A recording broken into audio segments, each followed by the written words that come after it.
इतवार को थोड़ा बुखार होना शुरू हुआ, तो सबने सुझाव दिया कि कोरोना का वक्त चल रहा है और यही सिम्टम्स होते हैं कि कोरोना का टेस्ट करा लेना चाहिए।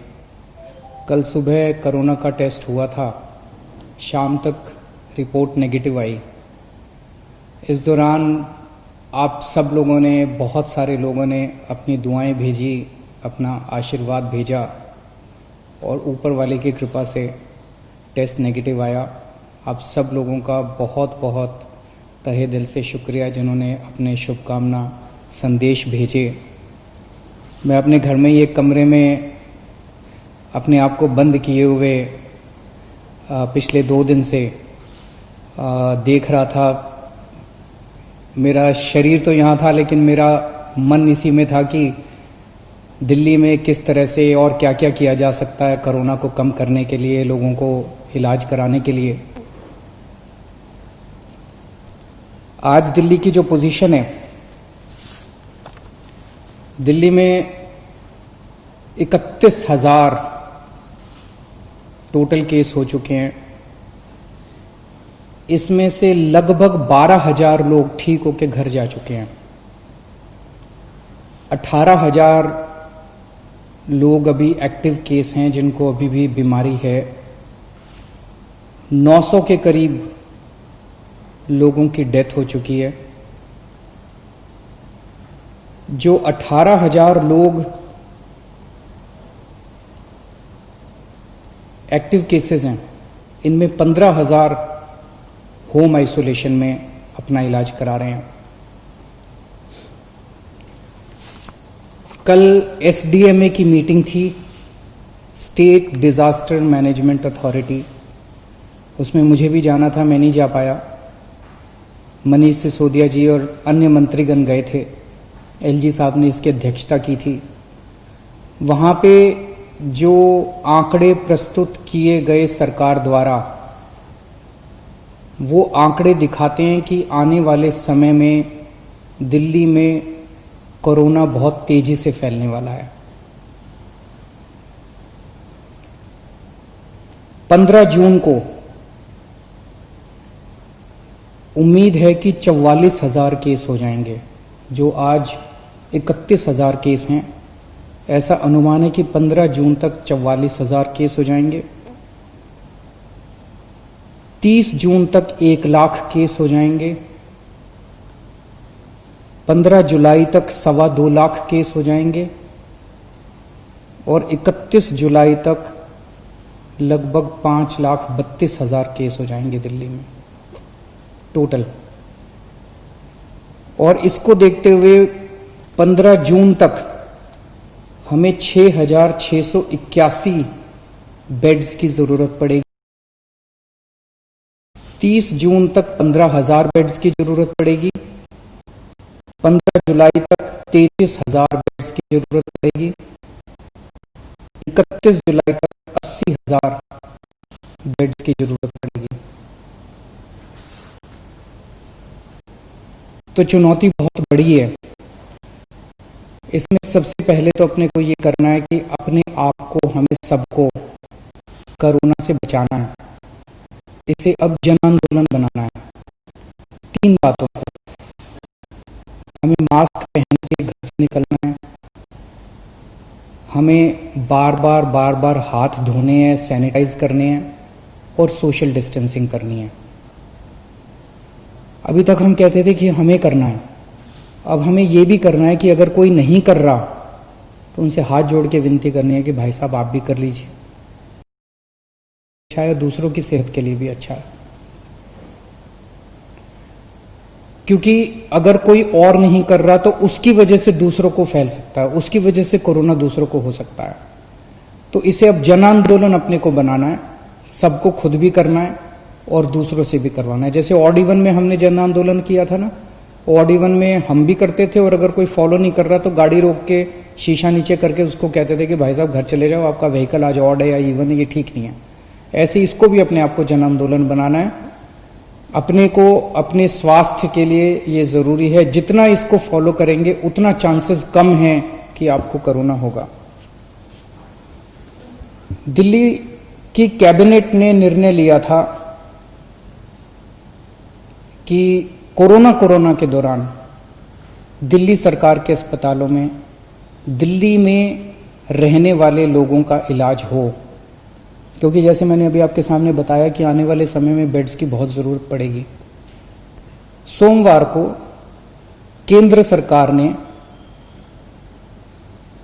दिल्ली की कैबिनेट के उस निर्णय को पलट दिया और केंद्र सरकार ने, एलजी साहब ने आदेश जारी किया है कि दिल्ली के हर अस्पताल में सबका इलाज किया जाएगा।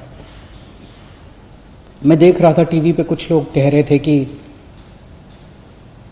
केंद्र सरकार दिल्ली की कैबिनेट के फैसले को पलट नहीं सकती।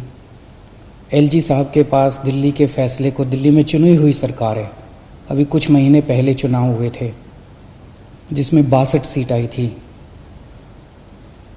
दिल्ली की चुनी हुई सरकार के कैबिनेट के निर्णय को एलजी साहब या केंद्र सरकार पलट नहीं सकते। कुछ लोग ऐसा कह रहे थे। कुछ लोग कह रहे थे कि दिल्ली में खुद इतने सारे केस हो रहे हैं, दिल्ली के लोगों को खुद इतने बेड्स की ज़रूरत पड़ेगी। मेरा अब ये कहना है, केंद्र सरकार ने निर्णय ले लिया, एलजी साहब ने आदेश पारित कर दिया। ये समय असहमतियों का समय नहीं है, ये समय एक दूसरे से डिफर करने का समय नहीं है। अब जो निर्णय हो गया केंद्र सरकार का, एलजी साहब ने जो आदेश दे दिया उसको लागू किया जाएगा। एलजी साहब के आदेश को अक्षरशः लागू किया जाएगा, केंद्र सरकार के निर्णय को लागू किया जाएगा।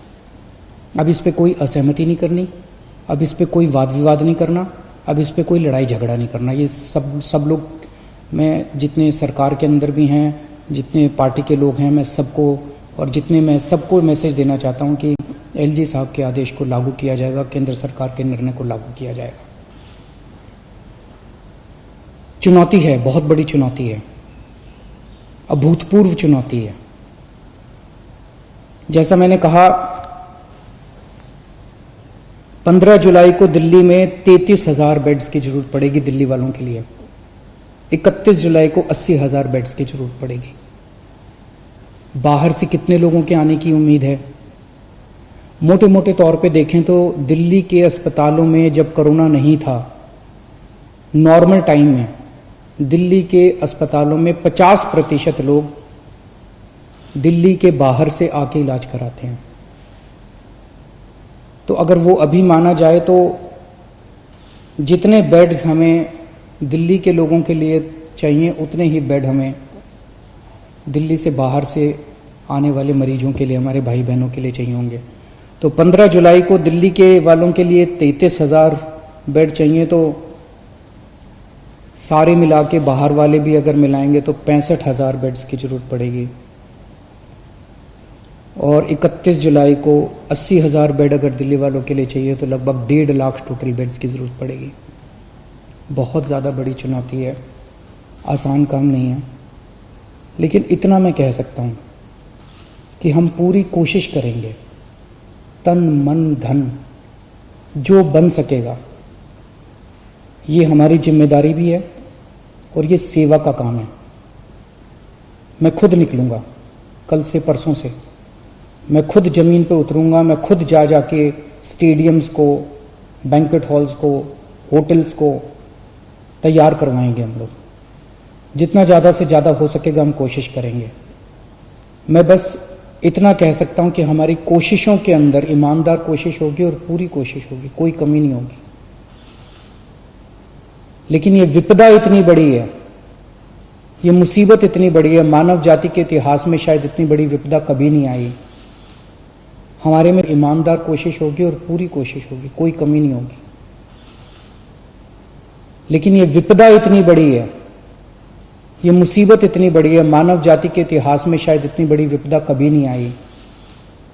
हमारे काम में 100 कमियां रह सकती हैं, लेकिन हमारी नीयत में और हमारी कोशिश में आपको कमी नजर नहीं आएगी। मैं पड़ोसी राज्यों से भी, वहाँ की सरकारों से भी निवेदन करता हूँ, अपील करता हूँ कि वहाँ समुचित व्यवस्था करें अपने अपने बेड्स के लिए और मरीजों के लिए। कर भी रहे होंगे, मैं किसी को दोष नहीं निकालना चाहता, कर भी रहे होंगे, ताकि कम से कम लोगों को दिल्ली आने की ज़रूरत पड़े। इस दौरान मैं देख रहा था कि मीडिया वाले बहुत अच्छा काम कर रहे हैं। मैं मीडिया को सैल्यूट करना चाहता हूं, मैं मीडिया को साधुवाद, धन्यवाद देना चाहता हूं। आपने हमारी जो जो कमियां रह जाती हैं, आप रोज हमारी कमियां बताते हैं और वो कमियां हमें सीखने का एक मौका देती हैं। आपने हमारे ऐप में इतनी सारी कमियां बताई, उन कमियों को पिछले एक हफ्ते के अंदर हमने काफी दूर किया है।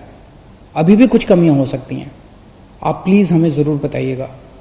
काफी कमियों को ऐप में दूर किया, लेकिन अभी भी जो कमियां हो हमें जरूर बताइएगा। मैं देखता हूं कि लगभग हर चैनल पे कुछ पेशेंट्स को या पेशेंट्स के रिश्तेदारों को, दोस्तों को वो किस तरह से बताते हैं कि कई अस्पतालों में गए, मैं पहले इस अस्पताल में गया, मैं इस अस्पताल में गया, मैं इस अस्पताल में गया, मुझे इलाज नहीं मिला, मुझे बेड नहीं मिला। मैं सोच रहा था कि टोटल कितने 10, 12, 15 चैनल होंगे। उन 15 चैनलों पे 15 या 20 केसेस बताए जा रहे होंगे, लेकिन ऐसे लोगों की संख्या जिनको तकलीफ हो रही है, जिनको बेड नहीं मिल रहे, उससे कहीं ज्यादा है। केवल 15-20 लोग नहीं है जो टीवी पे आए। लेकिन मैं आपकी जानकारी के लिए बता दूं, पिछले एक हफ्ते में एग्जैक्टली 8 दिन में दिल्ली के अस्पतालों में 1900 लोगों का एडमिशन हुआ, 1900 लोगों को बेड मिले हैं दिल्ली के अस्पतालों में। और आज 4200 बेड अभी खाली हैं। लेकिन ये 4200 बेड मोस्टली सरकारी अस्पतालों में खाली हैं, प्राइवेट के मोस्टली भर गए हैं। उसका भी इंतजाम कर रहे हैं, कोशिश कर रहे हैं। लेकिन पिछले 8 दिनों में 1900 लोगों को बेड मिले। लेकिन एक तरफ जहां 1900 लोगों को बेड मिले, वहीं कम से कम 150-200 लोगों को बेड के लिए धक्के भी खाने पड़े। तो जब टीवी चैनलों के ऊपर एक एक केस बताया जाता है, मेरी टीम एक एक केस पे गौर करती है और हम उससे सीखने की कोशिश करते हैं। एक तरफ हम कोशिश करते हैं कि उस व्यक्ति को हम उसकी विपदा दूर कर सकें, और दूसरी तरफ उसे तकलीफ क्यों हुई, हमारे सिस्टम में कहां कमी थी, उस कमी को सीख के उस सिस्टम की कमी को हम दूर करने की कोशिश करते हैं, ताकि आने वाले और किसी को तकलीफ ना हो। लेकिन फिर भी हम परफेक्ट नहीं हैं, सब कुछ ठीक नहीं है, अभी बहुत सारी कमियां हैं हमारे सिस्टम में, और सब कुछ लेकिन खराब भी नहीं है। काफी कुछ काम हुआ भी है, हमारे डॉक्टर्स लगे हुए हैं, हमारे नर्सेस लगे हुए हैं, सरकारी ऑफिसर्स लगे हुए हैं, पुलिस वाले लगे हुए हैं, सब लोग बहुत काम कर रहे हैं। लेकिन अभी भी बहुत सारी चीजें ठीक करनी है।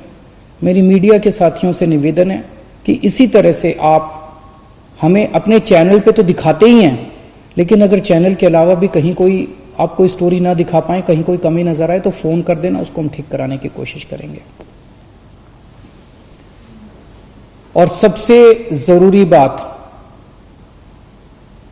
ये समय आपस में लड़ने का नहीं है, ये समय राजनीति का नहीं है। मैं देखता हूं आपस में ये पार्टियां सारी लड़ रही हैं। बीजेपी वाले आम आदमी पार्टी से लड़ रहे हैं, आम आदमी पार्टी वाले कांग्रेस से लड़ रहे हैं, कांग्रेस वाले बीजेपी से लड़ रहे हैं, वो उससे लड़ रहा है, वो उससे लड़ रहा है। अगर हम सारे आपस में लड़ते रहे तो कोरोना जीत जाएगा।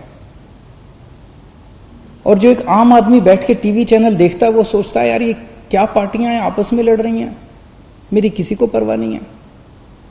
हमें आपस में नहीं लड़ना, हमें इस टाइम एकजुट होना है, हमें एक देश बनना है।